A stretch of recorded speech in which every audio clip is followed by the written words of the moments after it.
Hi, Steve Gordon here, your friendly neighborhood Lancaster carpet repair expert.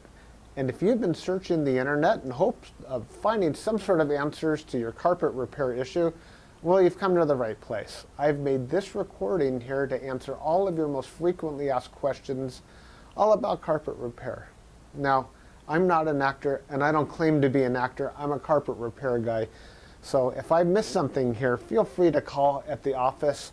Either speak to me or one of my employees here, and we'll be just happy as can be to take your call and answer all of your questions. What else can I say? At that point, we would be just honored to book an appointment and come out and fix your carpet for you. So give us a call here at the office, and I hope you do. That's when life gets better for all of us, and enjoy the recording. Here you go. Hi, Steve Gordon here, your friendly neighborhood carpet repair guy, and I promise you one thing, and that is I'm absolutely not an actor. So if you're looking for an actor to talk about carpet repair, you've come to the wrong place. But if you want to know about carpet repair, whether it be carpet stretching, patching, Berber carpet repair, commercial carpet repair, transitions between your carpet and a floor, maybe your stairs need repaired, a seam could need repaired, or a few other things, well, in that case, you have come to the right place, because I'm going to talk to you about that, and I'm going to try to answer as many of your most frequently asked questions as possible. And before I get to that, I am going to talk to you a little bit about our guarantee, how to get an estimate, the bid, and a couple other details. So, I hope you enjoy my recording, and please be patient with me because I don't have a script. I've got a dozen notes here to go off of, and it's just going to be right off the top of my head, and I'll try to really just answer all the questions I can ahead of time so that you have a little bit of education when you call us, and I certainly hope you do. So first, I'd like to talk about the guarantee. When you call us, you're going to get a 100% unlimited unconditional lifetime labor guarantee. And what I mean by that is that either you or your carpet or both are going to be completely, absolutely, and thoroughly worn out before you ever have to pay to have that carpet fixed again. So again, 100% unlimited unconditional lifetime labor guarantee, that's forever. How you get your estimate in the first place is after you watch this recording, give us a call here at the office, and we're going to give you something like a phone guesstimate. We'll give you an idea of what you might expect to pay. We might tell you something like between $150 and $300, or we might say between $200 and $400, or something like that. We're not going to know exactly, or even not even all that close, how much it's going to cost to have us fix your carpet for you. So if you feel like we're in the right sort of price range, then we're going to schedule an appointment to come on out and actually give you an absolutely free, no obligation bid. At that point, if you feel the bid is fair, and I'm sure you will because it's our business model to give you a fair price so that we could do the job right then and there all in one trip. We would really love to just do it in one trip. Now, I understand that sometimes you need to get a bid on one trip and then come back at a different time, have us come back at a different time to actually do the work. But by and large, it's normally best to just get it all done all in one trip, and that's how we'll give you the best price as well. After all, driving out to your place once is going to be less expensive for both of us than it would be to drive out to your place 2 or more times. Now, another thing about the absolutely free, no obligation bid is at that point we're going to actually have an opportunity to see the work. We're going to see exactly what needs to be done because you see, when you call us on the phone, even though you think you've explained the situation thoroughly, it's very likely that either myself or one of my assistants here that helps me answer the phone won't really understand exactly what we're dealing with until we actually see it. And so that's why we really do want to come out and give you a bid in person. And by the way, if you don't like the bid, if you don't think it's fair, we're going to walk away absolutely empty-handed, and that makes us sad.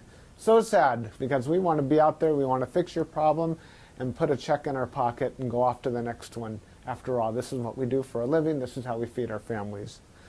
Speaking about money, please don't pay cash.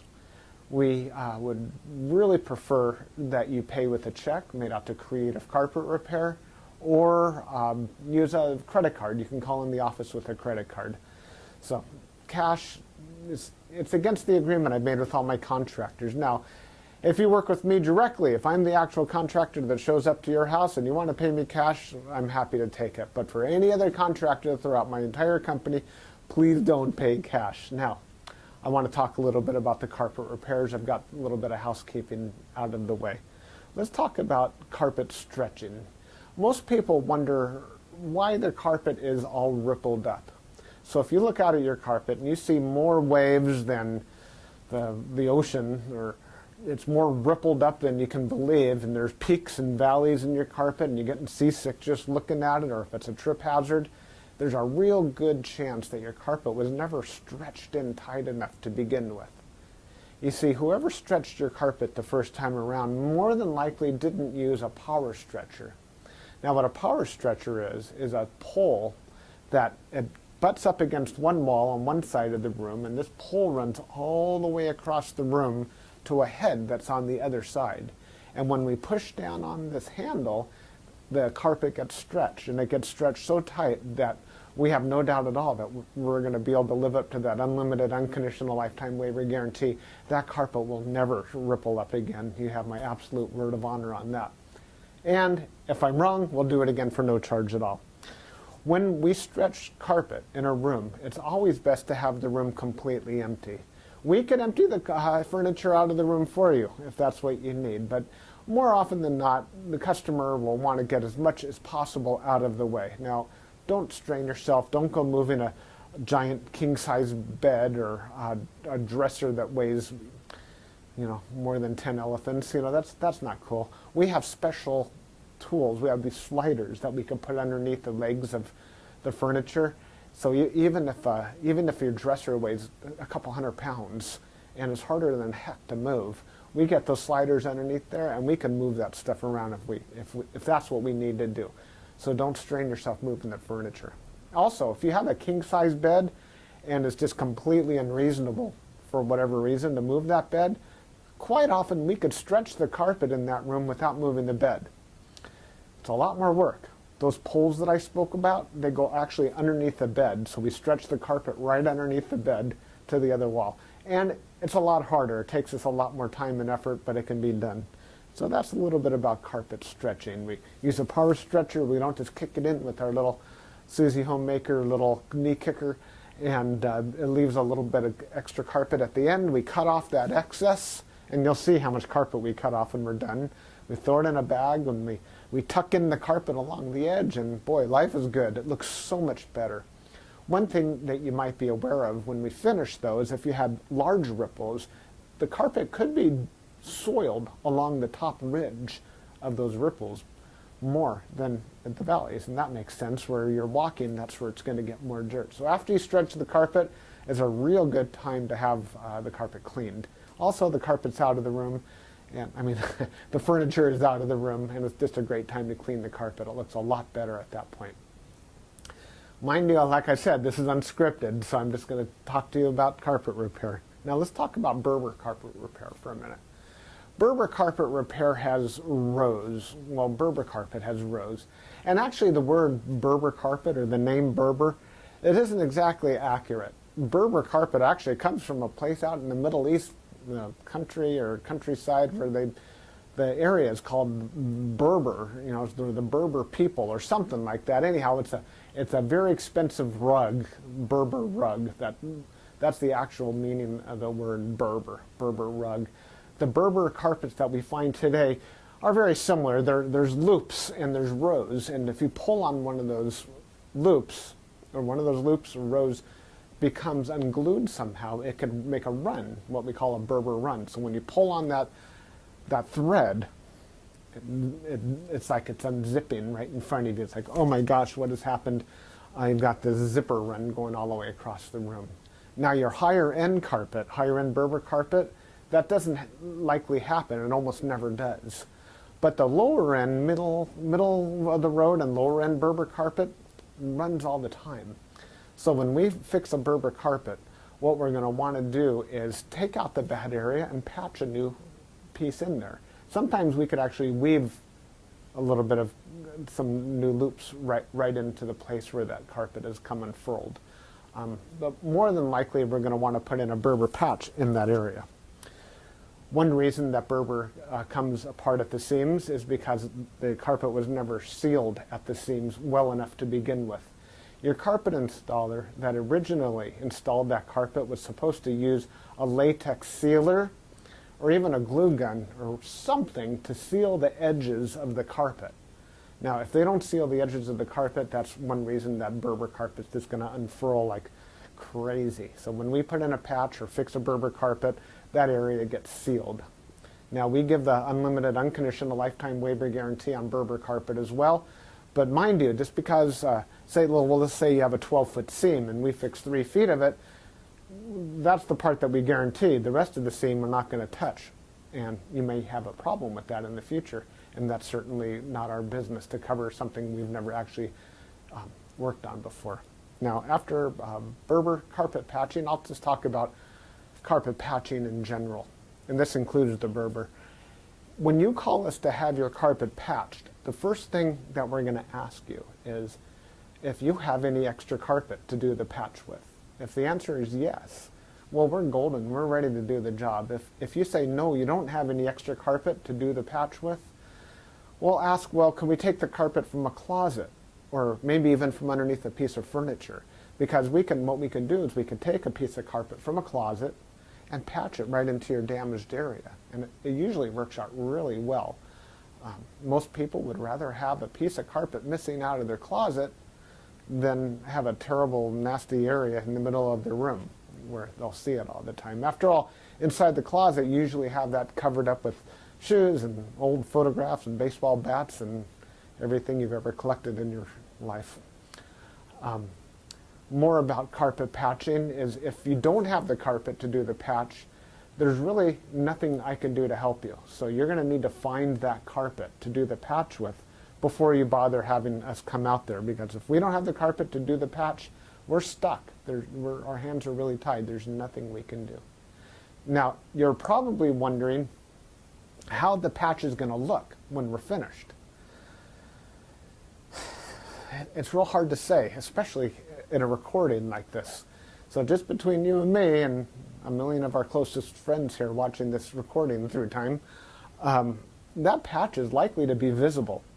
You see, if you take a piece of carpet that's never been walked on, it's never been soiled, it's never seen the light from the window coming in so it hasn't faded out, and you take that brand new looking type of carpet or piece of carpet and patch it in to an area that has been worn, it has been soiled, it has been faded out by the sunlight, well, certainly you're going to see the difference between the new carpet and the older carpet because it's patched right in the middle there. Certainly it's going to look a lot better than the situation you probably have right now, but patches are visible. Another reason a patch might be visible would be because, well, thick carpet, thick nap or plush carpet hides the seams quite well. Short nap carpet, like a Berber carpet, for example, or any of the commercial type carpets, they're very short nap. They show the seams far more.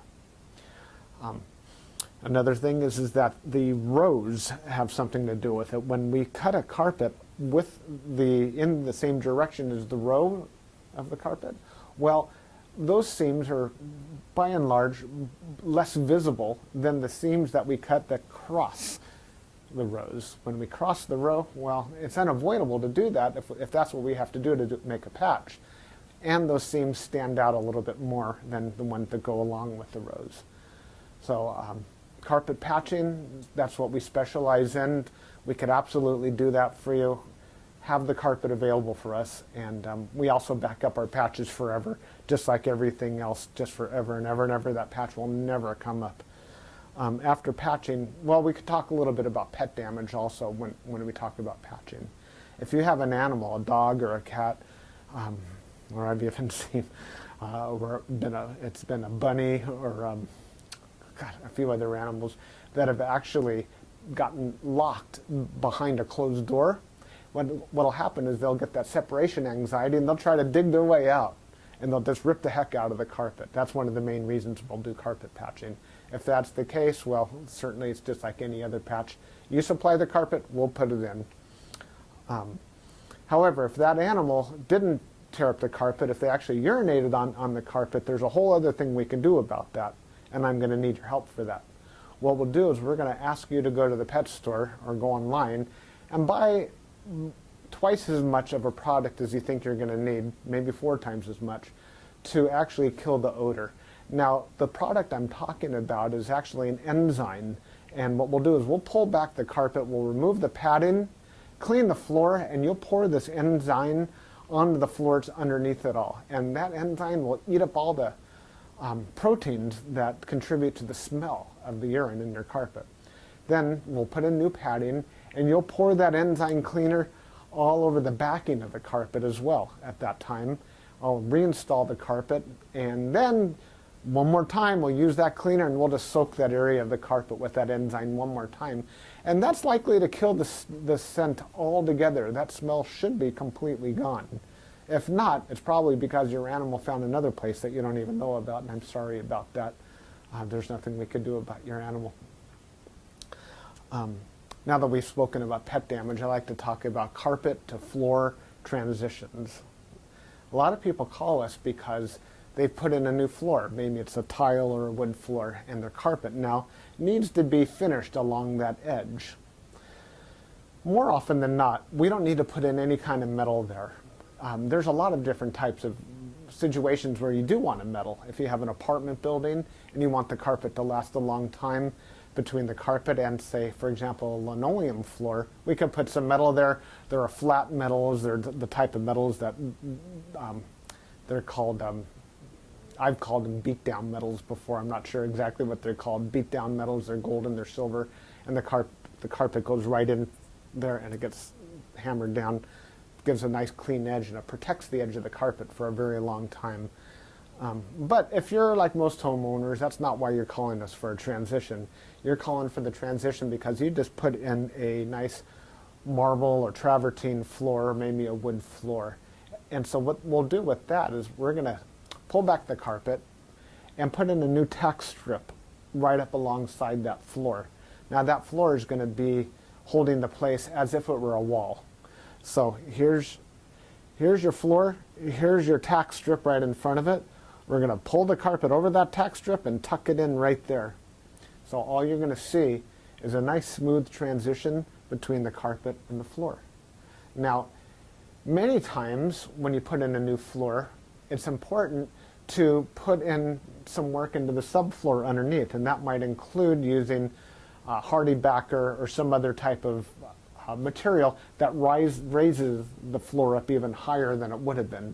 So let's just say, for example, you've got a 1/2 inch new tile and another 1/4 inch of underneath there of a hardy backer, or it could even be more. It could be 3/4 of an inch altogether, or even more, that is higher than the carpet. That's extreme. It's usually not that high, but let's just say it is. If we just bring the carpet up and end it right there, well, you're going to stub your toe against that thing. You're going to be cursing to holy high heaven every time you do that. It's just not fun at all. Trust me, it's not. You'll understand if you ever do that. What we're going to want to do in that case is one of 2 different solutions. We're going to do 1 of 2 solutions. One is we can pull back the carpet quite far and use a product like a Fix-All, which is a very fine cement type product. And we're going to feather in a nice ramped area, so we raise the level of the floor slowly up to meet it. What's great about that is the floor and the carpet will be at the same level, then you won't stub your toe. What's not so great about that is when you're walking up that little ramped area, well, you feel like you're walking uphill. There's really no way around that I know of outside of pulling out all your carpet and floating a whole new layer of concrete, self-leveling concrete on the entire concrete floor and underneath.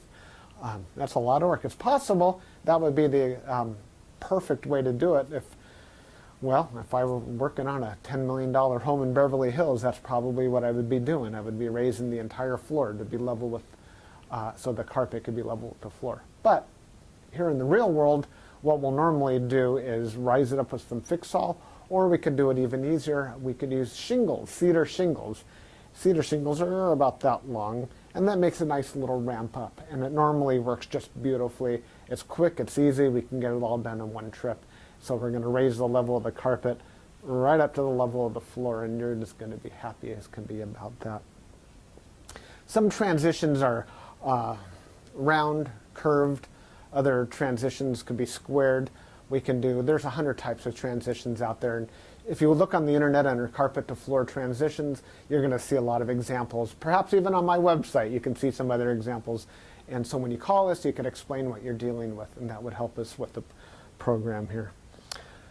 Stairs. So, do you have a problem with the carpet on your stairs? I did a job like this just today, where the cat had actually torn away the corners of almost every stair all the way up the stairway. The lady was not happy about this. My solution to this was that, well, first of all, I asked her, do you have any extra carpet? And the answer was yes. You can take the carpet out of a closet. And I told her, well, you're going to have carpet missing out of a closet. And she said, well, that's fine. You can put this carpet in the closet. So she had something that didn't match at all. And she didn't mind because, well, she just didn't care that the carpet in the closet didn't match halfway through. So I took the carpet out of the closet. And the first thing I did is I completely replaced the first two stairs. Because after all, the first stair or two wears out faster than everything else anyhow. And those first two stairs were pretty trashed. Instead of just fixing the little corners, just replace the entire stair if you can. It'll make a world of difference to have something new there. With all the rest of the stairs, I just did these little bitty patches all the way up one side and all the way down the other. And it was just beautiful. I think it gave her probably another 10 years of life to her carpet to fix those stairs. Another thing you could do with stairs, what some of my customers have done, and I love this idea, is replace the entire stairway by, well, let me back up a little bit. Let's just say you have a 3 or 4 bedroom house, and it's the same carpet throughout the entire house, and your stairway is pretty much in the middle of it all. And if you replace the carpet on your stairs, well, it's going to be a slightly different color than the rest of your carpet, and that's going to look low class, and we don't like that, do we? No, we don't. What I would suggest in that case is that we take the smallest room in the house, maybe a small bedroom or nursery, and pull the carpet out completely from the smallest room in the house and buy new carpet for that room. Then we have maybe a 12 by 12 piece of carpet, and we can replace the entire stairway with that carpet. That way it matches the entire rest of the house except for that one room. That'll easily save you $4,000, $5,000, $6,000, $7,000 right there.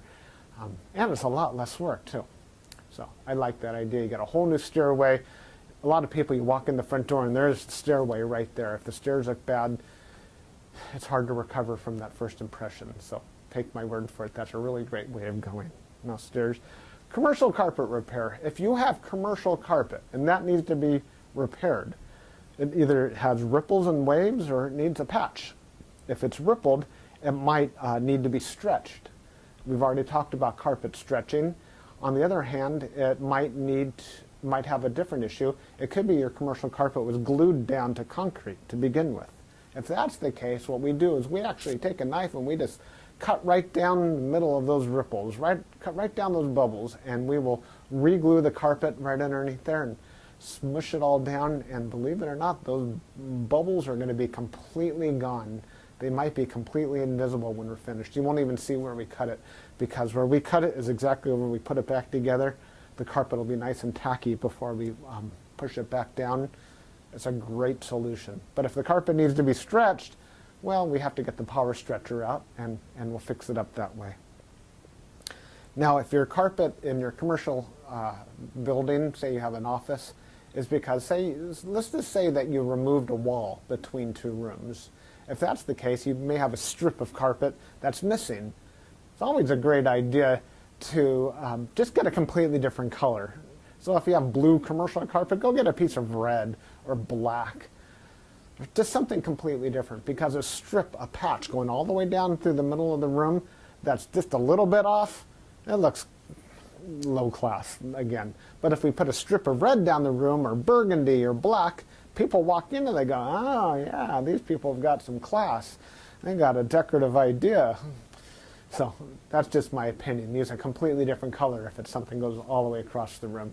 Now if it's just a patch, a small patch for whatever reason, and you have a little extra carpet, we can always patch it in with whatever you have. Seam repair. Good news and bad news. The good news about seam repair is that we can make your carpet so the seam doesn't keep getting worse. The bad news is that if it looks bad now, it's probably not going to ever look good again, regardless of what we do to it. Seams have to be done properly the first time. You see, when we seam a carpet together before it's installed, we'll use a straight edge and we'll cut down both sides of the carpet, and then we're going to seal the carpet on both edges, and then we're going to seam it together, and it'll be perfect. When it's completely cooled down, then we stretch it in. If we go back and try to open up the seam and cut that carpet off and try to bring it together, the chances of it ever looking better are right around 0. So I'm sorry to tell you that your seam repair, we can make it possibly look a little bit better. We can make it stop getting worse. We can make it not be a trip hazard any longer. But don't have your expectations too high when it comes to seam repair. The last thing I want to talk about is flood damage. Now, if you're watching this right now and you've got a flooded out carpet, you are in a world of hurt, and I'm sorry. The first thing I would do if I were you is probably have about 3 fingers of scotch. And then I would go ahead and get an extractor, like a hot water extractor. You can rent them at the just about any rental yard, and just start extracting all the water. Pull back the carpet, get rid of all the padding that's underneath your carpet. Rent a couple of blowers, or as many blowers as you need, and these things, they kind of look like a snail. As a matter of fact, that's their nickname in the field. We call them a snail. And they're shaped like that, and boy do they ever blow. And you can blow dry the whole underneath of your carpet. Set it up and get the carpet completely dry. At that stage, that's when you call us, and we can supply new padding, put a new pad, reinstall your carpet, clean the carpet for you if you're in an area that we do carpet cleaning, and life is good. You can put your furniture back and you'll be happy again. You don't have to do it yourself. If you want to call a company, even ours, depending on your area, can do that extraction for you as well. Now, if it's really flooded, I mean, seriously, like you're ankle deep in water, don't even bother. It's beyond almost everybody's ability. That means that your baseboards are all going to be all wet. A professional company will come in, remove your baseboards, and we don't do that ourselves. They'll remove your baseboards, they'll drill holes in the wall, attach blowers to your walls, and blow dry the entire area, inside the walls and out, the carpet, the floor, the whole shebang. And then we can come in and put the carpet back down at that point. So I hope that I've answered your questions. If you have any additional questions, now that you've heard me talk for the last I don't know how long, feel free to call me here at the office. I would be just tickled pink to hear from you. If I'm not here, one of my assistants, whoever answers the phone, will be well trained and will be able to answer any questions that you have about carpet repair. And then at that point, we'll be absolutely positively honored if you would have us just come on out to your place and fix your carpet for you. And that's all I have to say. Again, I'm Steve Gordon, and I promised I wasn't an actor, and by now you believe it. I'm a carpet repair guy, and I'll be looking forward to hearing from you, so please call me. Thanks. Bye-bye.